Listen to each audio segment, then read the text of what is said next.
డబ్బు, అనారోగ్యం, ఉద్యోగం, వ్యాపారం, అప్పులతో బాధపడుతున్నారా? మీకోసమే లాంచ్ యువర్ ఫ్యూచర్ ప్రోగ్రామ్.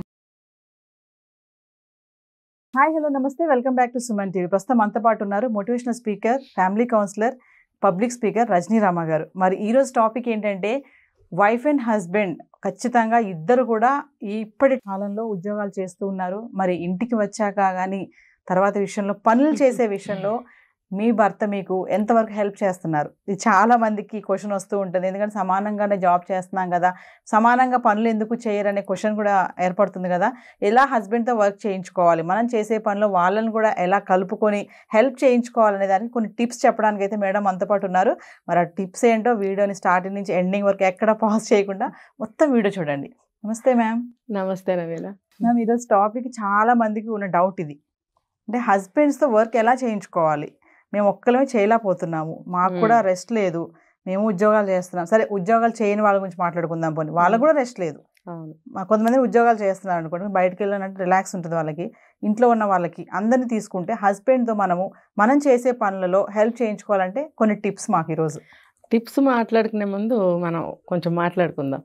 ఇప్పుడు జాబ్ చేసే వాళ్ళకంటే, నేను ఈ మాట చెప్తున్నందుకు జాబ్ చేసే వాళ్ళందరూ నా మీద గుప్పిస్తారేమో కామెంట్స్. అంటే వీళ్ళు ఏదైతే ట్రావెల్ చేస్తారో ఇంటి దగ్గర నుంచి ఆఫీస్కి, ఆఫీస్ నుంచి ఇంటికి, అది కొంచెం కష్టమే. ఆ ట్రాఫిక్లో మనం టెన్షన్గా వెళ్ళడం రావడం. ఓకే, ఆఫీస్కి వెళ్ళిన తర్వాత సిట్టింగ్ పొజిషన్లో కూర్చొని వర్క్ చేస్తారు అనుకుందాం. పోనీ నాకేమన్నా నాలెడ్జ్ లేదని మీరు అనుకున్నా పర్వాలేదు, కూర్చొని వర్క్ చేస్తారు అనుకున్నాం. ఇప్పుడు ఇంట్లో ఉండే హౌస్ వైఫ్స్, జాబ్ లేని వాళ్ళు ఒక చోట కూర్చుంటే పని అవుతుందా?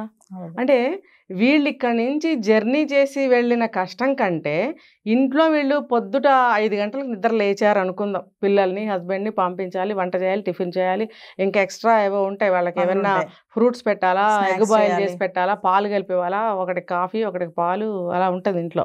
మరి ఇవన్నీ కూడా ఆడావిడే చేయాలి అని చెప్పి అనుకుంటున్నారు, లేకపోతే అంటున్నారు జెంట్స్ అనుకుందాం కాసేపు. అప్పుడు మొదలుపెట్టిన పని రాత్రి బెడ్ మీద పడుకునే వరకు ఆవిడకి ఉంటూనే ఉంటుంది.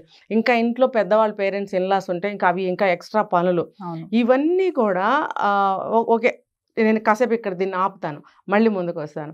మరి మార్నింగ్ జాబ్ చేసే అమ్మాయి గబగబా కొంచెం ఏదైనా వండుకొని బాక్స్లో పెట్టేసి తలా బాక్స్ ఇచ్చేసి అందరూ వెళ్ళిపోతారు, డిస్పర్స్, లాక్. ఇంక ఇంటికి ఎవడు వచ్చేది కూడా ఉండదు అనుకుందాం. ఒకవేళ ఇన్లాస్ ఎవరైనా ఉంటే వాళ్ళకి కూడా ఏదైనా అరేంజ్ చేసి పెట్టి వెళ్తుంది, అంతవరకు అయిపోతుంది అనుకుందాం. మరి ఇంకా ఆఫీస్కి వెళ్ళిన తర్వాత తన వర్క్లో తను ఉంటుంది. ఇంటికి వచ్చే వరకు తనకి ఏ వర్క్ లేదు, జస్ట్ ఆఫీస్ వర్క్. నేను ఇందాక చెప్పినట్టు సిట్టింగ్ వర్క్ ఉంటుంది. అయితే ఇంట్లో ఉన్న ఆవిడకి అలా కుదరదు. ఎంత పని చేస్తుంది చూడండి. మధ్యాహ్నం కాసేపు పడుకోవాలి అని అంటే, అరే పప్పు నానబెడదాం రేపు ఇడ్లీకి, దోశకి, లేకపోతే ముందుగానే రేపటికి వెజిటబుల్స్ అన్ని కట్ చేసి పెట్టుకుందాము, పాలు తోడుపెట్టాలా, లేకపోతే ఎవరన్నా వస్తూ ఉంటారు వాళ్ళకి సమాధానం చెప్పాలి, లేకపోతే తనకేదన్నా అవసరం అవుతుంది, గబుకుని కిందకి వెళ్ళో పక్కన స్టోర్కి వెళ్ళి ఏమైనా తెచ్చుకుంటుంది. ఇవన్నీ కూడా లేచిన నుంచి పడుకునే వాడికి ఏం రెస్ట్ ఉండదు, చేస్తూనే ఉంటుంది. అయితే నేను ఇక్కడ ఒక రెస్పాన్సిబుల్ హౌస్ వైఫ్ గురించి మాత్రమే నేను మాట్లాడుతున్నాను. ఇది అందరు ఆడవాళ్ళకి కాదు. కొంతమంది ఇంట్లో ఉండి కూడా పని పాటలు చేసుకోరు, సోమరితనానికి, బద్ధకానికి అలవాటు పడిపోయి హాయిగా నిద్రపోతూ ఉంటారు. అలాంటి వాళ్ళ గురించి నేను మాట్లాడను. ఇలాగా బాధ్యతగా పిల్లల గురించి, భర్త గురించి, ఇంట్లో ఉండే పెద్దల గురించి, ఇరుగు పొరుగు స్నేహం కూడా పాడవకూడదని చెప్పి ఆ సర్కిల్ని కూడా మంచి రిలేషన్ మెయింటైన్ చేస్తూ ఏదైనా అవసరం అయితే బయటకు వెళ్ళి తెచ్చుకుంటూ, ఇవన్నీ ఇది ఫిజికల్గానే కాదు, మెంటల్గా కూడా చాలా స్ట్రెయిన్ అవుతారు వీళ్ళు. అలాంటప్పుడు ఒక్క జాబ్ చేసే అమ్మాయిలే, ఆడవాళ్లే వచ్చి ఇంటి దగ్గర కూడా కష్టపడుతున్నారు అని అనుకోవాల్సిన అవసరం లేదు. ఓకే, ఇంకా మీరు అడిగిన ప్రశ్నకు నేను జవాబు చెప్తాను. టిప్స్ సరే, మీరు ఎలా అని అనుకో, ఇంటికి వస్తారు, ఇద్దరు కలిసే వస్తారు, లేదా వేరువేరుగా వస్తారు ఇంటికి, కొంచెం వెనక ముందుగా, పిల్లలు కూడా వస్తారు, అందరూ వస్తారు. వచ్చినప్పుడు ఏమవుతుందంటే అని కూర్చుంటాడు ఆయన, పాపం ఆయన పెద్ద ఆయన, ఆ మహానుభావుడు. అబ్బా అలిసిపోయాను పొద్దుటి నుంచి అంటే ఆయన దృష్టికి ఇది రాదు, భార్య కూడా నాతో పాటు ఇప్పుడే చెప్పులు ఇప్పింది అనేది ఆయనకి గుర్తు రాదు. పిల్లలకు కూడా అనిపించదు, అమ్మ నాకేమన్నా పెట్టు, అమ్మ నాకు ఏమన్నా చేసి పెట్టు, లేకపోతే అమ్మ నాకు పాలు కలిపి. ఇలా పిల్లలు కూడా అమ్మనే అడుగుతారు, తండ్రిని అడగరు. ఎందుకంటే చిన్న పిల్లలకి తల్లే ఎక్కువ అటాచ్మెంట్ ఉంటుంది కాబట్టి చిన్నప్పటి నుంచి అడిగారు అని అనుకుందాం. భర్తనే వాడు ఏం చేస్తాడంటే నేను ఎక్కువ కదా, నేను మగాడిని కదా అనుకుంటారు. అయితే మన శాస్త్రాల్లో కూడా దీనికి జవాబు ఏమీ చెప్పలేకపోయారు. ఒకటైతే కంటి తుడుపుగా ఒక సమాధానం అయితే చెప్పుకుంటూ ఉంటారు. అదేంటనంటే మగాడు కొంచెం ఎక్కువ, ఆడది కొంచెం తక్కువ. అట ఈ అట ఎందుకో నాకు తెలియదు. ఎందుకంటే పాతకాలంలో మరి అలాగా మనకి అన్ని నిర్ణయించి పెట్టేశారు. ఈ మేలిగో మన ఆడవాళ్లే మగవాళ్ళకి అది పెంచారు. నువ్వు మగాడివిరా అని ఒక ఆడదే చెప్తుంది. ఇప్పటికొచ్చి కూడా చాలామంది తల్లులు అరే నువ్వు మగాడివిరా నీకేంటిరా అని, అది ఏ సందర్భంలో చెప్పాలో ఆ సందర్భంలో చెప్పాలి. కానీ ప్రతిదానికి తీసుకొచ్చి దాన్ని అలా అనటం వల్ల కూడా ఆ భావన పెరిగిపోతుంది. అంటే ఇప్పుడు జనరేషన్లో వాళ్ళకి అంత ఎక్కువగా లేదు, కొంచెం వెనక్కి వెళ్తే అందరిలోనూ ఉంది ఈ ఫీలింగ్. అందుకనే మీరు అడిగిన ప్రశ్న వచ్చి వాళ్ళు కూర్చుంటారు, మనం ఎందుకు చెప్పులిప్పి వంటగదిలోకి వెళ్ళాలి. మనకేం నేర్పుతారంటే అమ్మ జాగ్రత్త అమ్మ, పెళ్లి చేసి పంపించేటప్పుడు చెప్తారు, నువ్వు జాగ్రత్త అమ్మ, అతనితో నువ్వు వాదన చేయొద్దు, ఏదన్నా అన్నా కూడా సర్దుకుని పో, కాస్త తల వంచుకుని నీ పని ఏదో నువ్వు చేసుకో, పట్టించుకోకు లాంటివన్నీ చెప్పి పంపించడం వల్ల ఈ అమ్మాయి చెప్పులిప్పి లోపలికి వెళ్తుంది, అతను హాయిగా కూర్చుంటాడు. దీన్ని ఎలా క్రాస్ చేయాలి? ఏమీ లేదు, తను కూడా ఒక 5 నిమిషాలు రిలాక్స్గా కూర్చోవాలి. నిజమే, ఆ జర్నీ చేసి వచ్చినప్పుడు కొంచెం తకావటగా అనిపిస్తుంది, అలసటగా అనిపిస్తుంది. పిల్లలు వచ్చి ఉంటారు, సరే ఒక 5-10 నిమిషాలు రిలాక్స్, మైండ్కి కాస్త ఫ్రీ వదిలేయండి. ఒక 5-10 నిమిషాలు రిలాక్స్డ్గా కూర్చోండి, ఫ్యాన్ ఆన్ చేసుకొని. చక్కగా ఇంట్లోకి రాగానే చల్లగా అనిపిస్తుంది, కాస్త ఫ్యాన్ వేసుకోండి, 5-10 నిమిషాలు కూర్చోండి. హరిబరిగా లోపలికి పరిగెట్టాల్సిన అవసరం లేదు. అంటే ఆ 5-10 నిమిషాలు 15 నిమిషాలు మనకేమీ నష్టం అయిపోదు, ఏమి మనకు మునిగిపోదు. కాబట్టి ఆ 15 నిమిషాలు బ్రెయిన్కి వదిలేయండి, బాడీకి కూడా వదిలేయండి. అంటే మొత్తం బాడీ అంతా కూడా రిలాక్స్ అవుతుంది. ఎందుకంటే నేను పాటించే టిప్ కూడా అదే. కాబట్టి ఇప్పుడు ఇంట్లో కూడా చూడండి, రన్నింగ్ వర్క్ ఉన్నప్పుడు కంటిన్యూ చేసేసి అనుకుంటారు. చేసేసి కాదు, కొంచెం వదిలిపెట్టండి అక్కడ. ఆ పనిని కాస్త ఒకటి అయిపోయిన తర్వాత దాన్ని అక్కడ వదిలిపెట్టి మీరు వచ్చి కాసేపు 5-10 నిమిషాలు రిలాక్స్ అవ్వండి.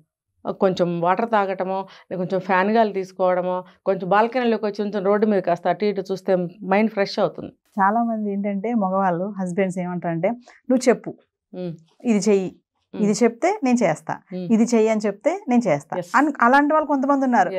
ఎవ్రీడే ఏం చెప్తారు భార్య, అరే అది కట్ చేయండి, అది తీసుకురండి, ఒళ్ళు మండుతుంది కదా. కొంతమంది నువ్వు చెప్పలేదు కదా, నువ్వు చెప్తే నేను చేస్తాను కదా అంటారు కదా. అంటే దాన్ని ఎలా తీసుకొచ్చి అంటారు? నిజంగా చెప్పితే చేయాలనే మనస్తత్వమేనా అక్కడ? ప్రశ్నలోనే జవాబు ఉందిగా, ఆయనే చెప్తున్నాడుగా. చెప్పండి, ప్రతిదీ ఎలా చెప్తాం మేడం? విసిగిపోకుండా ప్రతిదీ చెప్తూ ఉండండి. చెప్పమన్నావుగా చెప్పు, అంతే. ఇక అందులో ఏమి లేదు. ఇది నేను చాలా చోట్ల విన్నాను, ఫేస్ చేశాను నేను. ఏంటంటే చెప్తే కానీ చేయరంట, వాళ్ళకి తెలియదంట, అర్థం కాదంట, కనపడదంట, వినపడదంట. అలాంటప్పుడు చెప్పు ఎన్నిసార్లు చెప్పాలంటే చెప్పు, 100 సార్లు చెప్పు. ఏమైంది ఇప్పుడు? 100 సార్లు అక్కర్లేదండి, చెప్పమన్నాడుగా, ఒకసారి చెప్పండి చేసేస్తాడు, ఏం కాదు. ఇగో ఇది చెయ్యి అంటే అటెన్షన్ చేయండి ఫస్ట్. ఇది మరే అని ఇట్లా పిలిచి మన హోస్ట్లోకి తెచ్చుకొని ఇది చేయండి. లేకపోతే నేను వినలేదు, నేను వేరే ఫోన్లో ఉన్నాను, పనిలో ఉన్నాను, అటేటో డైవర్షన్లో ఉన్నాను, నాకు తెలియదు, నాకు వినపడింది. అబద్ధాలు ఆడేవాళ్ళు ఉన్నారు, నిజానికి అలాంటి సిచ్యువేషన్లో ఉన్న వాళ్ళు ఉంటారు. అప్పుడు మనం అలర్ట్ చేయాలి. అలర్ట్ చేసి కొంచెం ఇక్కడ ఫర్ ఎగ్జాంపుల్ ఆనియన్స్ అనుకోండి, వెజిటబుల్స్ అనుకోండి, ఇవి ఇక్కడ పెట్టాను, ఖాళీ ఉన్నప్పుడు కట్ చేసి పెట్టండి. మీరు ఇప్పుడు వంట చేయాలని వెళ్ళి కట్ చేయమని అడగటం కూడా అలాంటి వాళ్ళతో వర్కౌట్ అవ్వదు. మీరు సాయంత్రం వంట చేయాలనుకున్నారు ఆఫీస్ నుంచి వెళ్ళంగానే, లేకపోతే రేపు మార్నింగ్కి మీరు ప్రిపరేషన్ చేసుకోవాలి, ఏం చెప్తారు? నైట్ మీరు 6కో 7కో 5కో ఇంటికి వెళ్తే అక్కడ 3-4 అవర్స్ టైం మిగులుతుంది మీకు రాత్రి పడుకునే లోపల కదా. వంట చేసి భోజనం చేయడానికైనా 1 or 2 hours టైం ఉన్నప్పుడు మీరేం చేస్తారు? రాగానే చక్కగా చెరో గ్లాస్ మంచినీళ్ళు అతనైనా తెచ్చివ్వాలి, తప్పేం లేదు. ఒక గ్లాస్ మంచినీళ్ళు తెచ్చిస్తే ఆమె బూస్ట్ అవుతుంది, తను వెళ్ళి వెంటనే నాకు ఇన్ని చేసి పెడుతుంది అనే తెలివి అతనికి కూడా ఉండాలి. లేదనుకోండి ఏం చేయలేము మనం. ఒక వాటర్ ఇద్దరు తీసుకొచ్చి చెరో గ్లాస్ వాటర్ తాగాలి, తాగిన తర్వాత చెరో కప్పు టీ తాగాలి. అది ఎవరు? అతను కూడా చేయొచ్చు, అతనే చేయాలి, మీరే చేయాలి అని ఆడవాళ్ళకి నేను చెప్పను. అతను కూడా చేయొచ్చు, తప్పేమీ లేదు. ఎందుకనంటే ఇద్దరు కష్టపడి వస్తున్నాము, అలసట అనేది ఉంటుంది ఆ జర్నీలో. కాబట్టి ఒక గ్లాస్ వాటర్ ఇస్తే, ఒక కప్పు చాయ్ చేసి తీసుకొచ్చి ఇస్తే, మిగతా వర్క్ అంతా తనే చూసుకుంటుంది కదా అనే ఒక కన్సర్న్ తోటి అతను చేసినట్టయితే, ఆ అమ్మాయి అసలు నిజంగా ఒక గ్లాస్ వాటర్ ఇస్తేనే వెళ్ళి బోలెడంత పని చేసేస్తుంది. అంటే అది పెద్ద బూస్ట్ అనమాట. అబ్బా నా భర్త నేను కష్టపడిపోయానని గుర్తించాడు, నాకు వాటర్ తెచ్చిచ్చాడు. మళ్ళీ ఏమనిపిస్తుందో తెలుసా, అరే నేను భర్తతో మంచినీళ్ళు తెప్పించుకున్నానేంటి వాటరు. ఫీలింగ్ మళ్ళీ ఖచ్చితంగా అసలు ఎందుకు నేనే వెళ్ళి తెచ్చుకునేదాన్ని కదా, ఏదో కాలు నొప్పిగా ఉందని కూర్చున్నాను అని కవర్ చేసుకుంటుంది. అని వెంటనే లేచి వెళ్ళి తనే టీ కూడా పెట్టి తీసుకొస్తుంది. ఆ తెలివి, ఆ టెక్నిక్ మరి మగవాళ్ళకి ఏ రోజుల్లోనూ తెలియటం లేదు. అంటే మేడం హస్బెండ్తో పని చేయించుకోవాలంటే ఖచ్చితంగా ఇక్కడ మేము కొన్ని టెక్నిక్స్ వాడాలంటారు. వాడాలి, అంతే కదా. టెక్నిక్ అంటే తెలివి వాడాలి. సమయస్ఫూర్తి అంటారు దీనికి. వేరే టిప్స్ టెక్నిక్ అని పేరు పెట్టద్దు మనం. మరి అది కూడా చెప్తారు వాళ్ళు, తెలివిగా చేయించుకోండి పని మాతోటి అంటారు కదా. చెప్పు అంటున్నారు కదా, చెప్తే చేస్తానని డైరెక్ట్గా ఒప్పుకోవడానికి ఈగో అడ్డం వస్తుంది. నువ్వు చెప్పు అంటే రోజు మనం ఒక ఒప్పందం చేసుకున్నాం అనుకో, 1st తారీఖుకి ఇప్పుడు ఈ నెల నుంచి ఫర్ ఎగ్జాంపుల్ పని మనిషి రావట్లేదు, లేకపోతే మనం పైన వర్క్కి ఒక అమ్మాయిని పెట్టుకున్న అమ్మాయి రావట్లేదు కాబట్టి నాకు ప్రతిరోజు ఈవినింగ్ వచ్చిన తర్వాత కొంచెం వెజిటబుల్స్ కట్ చేసి పెట్టండి అని మనం అడిగినప్పుడు అని మర్నాడు నుంచి మర్చిపోతారు వాళ్ళు. అంటే ఈగో అనమాట. నేను గుర్తుపెట్టుకుని చేయాలి పని, నీ అవసరమైతే నువ్వు చెప్పు అనుకుంటారు. అలాంటప్పుడు ఏం చేయాలి, గుర్తు చేయడమే. కాకపోతే కొంచెం టైం ఇవ్వండి వాళ్ళకి. వచ్చి రాగానే లేకపోతే అప్పటికప్పుడు పొయ్యి మీద గిన్నె పెట్టి ఇది కట్ చేస్తావు అనుకున్నాను ఇంకా కట్ చేయలేదు, నేను ఎప్పుడు వండి పెట్టాలి, నేను మనిషినే కదా, తిరిగి వచ్చాను, నాకు కూడా ఇలా ఉంది అలా ఉంది, ఇలా కూడా ఉన్నారు. అలా ఉంటే వాడికి ఎక్కడెక్కాలి అక్కడ సింహాలు ఎత్తిపోతాడు వాడు. అసలు చేసేది కూడా చేయరు, అసలే చేయడు. కొంతమంది ఇలా కూడా ఉంటారు కదా మేడం, ఉంటారు అన్నాడు కదా అని చెప్పి ఇంకా అసలు మీరు అన్నట్టుగా రావడం తీసుకెళ్లి చేతిలో పెడతారు. అది కాదు, మీరు టిప్ అన్నారే, ఇది టిప్పు. అలా కాదు, అది తెలివిగా సమయస్ఫూర్తిగా ఆ మూడుని గమనించి ముందు వచ్చి టీ తాగుతూ ఆఫీస్లో జరిగిన విషయాలు చక్కగా మాట్లాడుకోవాలి. మార్నింగ్ తలనొప్పి అన్నారు కదా, మీకు తలనొప్పి తగ్గిందా, లేకపోతే కాలునొప్పి అన్నావు కదా, నీకు కాలునొప్పి తగ్గిందా. ఒకళ్ళు పరామర్శించుకుంటే ఏమవుతుందో తెలుసా, ఒకళ్ళ మీద ఒకళ్ళకి ఉన్నటువంటి ప్రేమ ప్రతిరోజు వ్యక్తం అవుతూనే ఉంటుంది. రాగానే నువ్వు షూ ఇప్పుతావు లోపలికి వెళ్తావు అనుకో, అక్కడ వాటర్ బాటిల్స్ నవేడేసి నింపుకుని పెట్టుకునే ఉంటాం మనం. ఎక్కడంటే అక్కడ వాటర్ బాటిల్ తీసుకొచ్చి తను కొంచెం తాగి భార్యకు కొంచెం ఇవ్వచ్చే.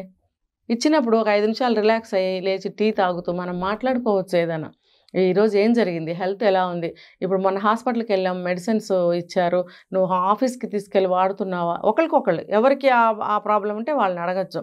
అలా అడిగినట్టయితే ఏమనిపిస్తుంది, అబ్బా నా మీద ఎంత ప్రేమో నా భార్యకి, అసలు ఎంత గుర్తుపెట్టుకుని అడుగుతుందో. అలాగే భార్య కూడా అనుకుంటుంది, ఎంత గుర్తుపెట్టుకుని నన్ను అడుగుతున్నాడు నా భర్త, నేనే ప్రేమ లేదు అని చెప్పి అనవసరంగా గొడవ పడుతున్నాను ప్రతిసారి అనే ఇది తనకి వస్తుంది అనమాట. అది ఎలా వస్తుందంటే ఆ వాతావరణం ఈ మంచినీళ్ళు టీ తాగే 10-15 నిమిషాల్లోనే వస్తుంది. తర్వాత మెల్లగా రిలాక్స్ అవుతుంది బాడీ ఆటోమేటిక్గా.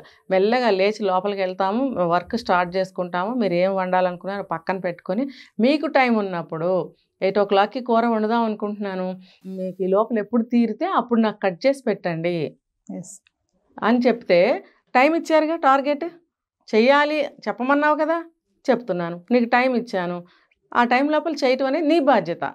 మళ్ళీ గుర్తు చేయటాలు అవన్నీ కొంతమంది అంటారు, చెప్పావులే మళ్ళీ చెప్తావని గుర్తు చేయొచ్చు కదా, ఈ 1 hourలో నీకు నేను ఎన్నిసార్లు గుర్తు చేయాలి, ఒళ్ళు మండిపోతుంది ఇక్కడ. పోని మధ్యలో ఒకసారి గుర్తు చేయండి, అవసరం మంది. ఒక్కోసారి అనిపిస్తుంది ఇవన్నీ గుర్తు చేసే బదులు మనమే చేసుకుంటే పోతుంది కదా అని.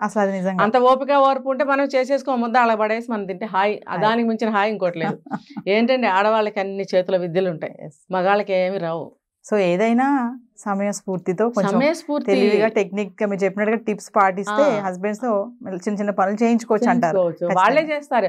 ఇంకా కొంతమంది ఉంటారు కొంచెం బాగా ప్రేమ ఉన్న వాళ్ళు, ఒరిజినల్ గా ఉన్న వాళ్ళు కూడా ఏంటంటే చాలా సెన్సిటివ్ గా సిన్సియర్ గా ఉంటారు. వాళ్ళకి చెప్పవలసిన అవసరం లేదు, అడిగి మరీ చేస్తారు. భార్య మీద చాలా ప్రేమ ఉంటుంది, అలాగే భర్త మీద ఉంటుంది. ఇంకా మధ్యలో పిల్లలు ఉంటారు కదా, మరి పిల్లల్ని చూసుకోవద్దా, పిల్లలకు కూడా ఏం కావాలో చూసుకుంటూ ఇలా ఉంటే బాగా గొడవలు రావు. Thank you.